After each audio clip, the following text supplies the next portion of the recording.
হরে কৃষ্ণ, জয় মা মনসা, বিশ্বহরি পদ্মার জয় হোক।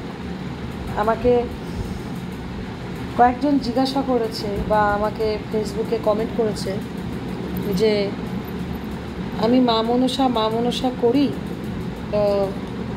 মায়ের ঘটের অবস্থা এরকম কেন? কারোর নাম নিয়ে উদ্দেশ্য নিয়ে কিছু বলবো না।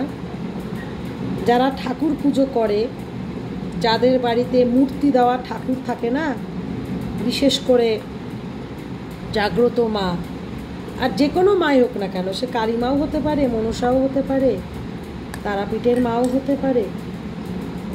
আমরা যেদিনকে বছর কির দিন যেদিন আমরা দেবীঘট পাতবো না, দেবীঘট পাতার তো নিয়ম আছে। দেবীঘট যেদিনকে আমরা পাতবো, যে তীরকাঠি আমরা পুঁতবো, মায়ের তো হচ্ছে গিয়ে আসল প্রাণ হচ্ছে ওই ঘট। লোকে বলে না যে সাবধান, তীরকাঠি যেন না পড়ে যায়, ঘট যেন না পড়ে যায়, ডাব যেন উল্টে না পড়ে যায়, ঘট ছোঁয়া যায় না।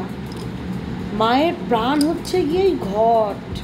তোমার মূর্তি না থাকলেও চলবে, ফটো না থাকলেও চলবে, তুমি যদি ওই ঘটে মনে মনে মাকে স্মরণ করে পুজো দাও না, পুজো হবে।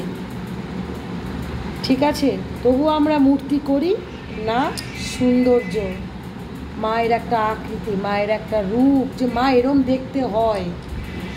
আসল হচ্ছে ওই ঘট, ওই যে গঙ্গার জল দিয়ে যে আমরা প্রতিষ্ঠা করি। ঠিক আছে? তা আমাকে যে কমেন্ট করেছে, কারো উদ্দেশ্য নিয়ে বলছি না, শুধু একটা কথাই বলবো, বছর কি না গেলে ওই ঘটে হাত দিতে পারবো না। পারবো কি? ধরুন আমি ডাব দিলাম, চেলি দিলাম, আমি বছর কি 3 ঘটে পদ্ম দিলাম, গাঁদা ফুলের মালা দিলাম, জবা দিলাম, আমার কি উচিত হবে 1 বছর না যাওয়া পর্যন্ত ওই ঘটের থেকে সমস্ত কিছু ফেলে পরিষ্কার করা? আমার কি উচিত হবে মায়ের যে ঘটের চতুর্দিকে ফুল পড়ে থাকে, ওই ফুলগুলো কিসের? যখন মাকে আরতি করি, ফুলগুলো মায়ের হাতের থেকে পড়ে, মায়ের ফনা থেকে পড়ে, মায়ের পায়ের থেকে পড়ে, এগুলো মায়ের আশীর্বাদ।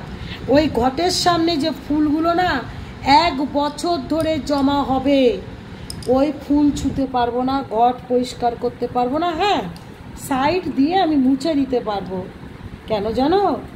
কারোর ব্যবসার জন্য, কারোর মঙ্গলের জন্য। সবাই এসে বলে মা একটা ফুল দাও না। তখন ফুল কোথা থেকে দেবো? গাছ থেকে ছিঁড়ে দেবো? নিশ্চয়ই না। তখন ওই যে মায়ের ঘটে যে ফুল পড়ে থাকে আশীর্বাদের, ওই ফুল তখন ভক্তকে দিতে হয়। কথাই বলে ভক্তের ভগবান। ওই জন্য ঘটে হাত দিতে পারি না।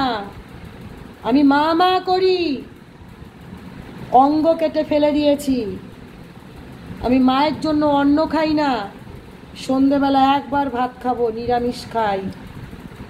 মায়ের জন্য দিনরাত কান্না করি। আমার চুল ছিল অনেক বড়, সেই চুলে এই যে আমি ধারণ করে নিয়েছি, কথা দিয়েছি মৃত্যুর আগ পর্যন্ত নামাবো না, আমাকে কেউ পোড়াতে পারবে না। আমি সেটাও বলে দিয়েছি বাড়ির লোককে, আমাকে কবর দেবে, কারণ আমার মাথায় জট, গলায় তুলসী কাঠের মালা।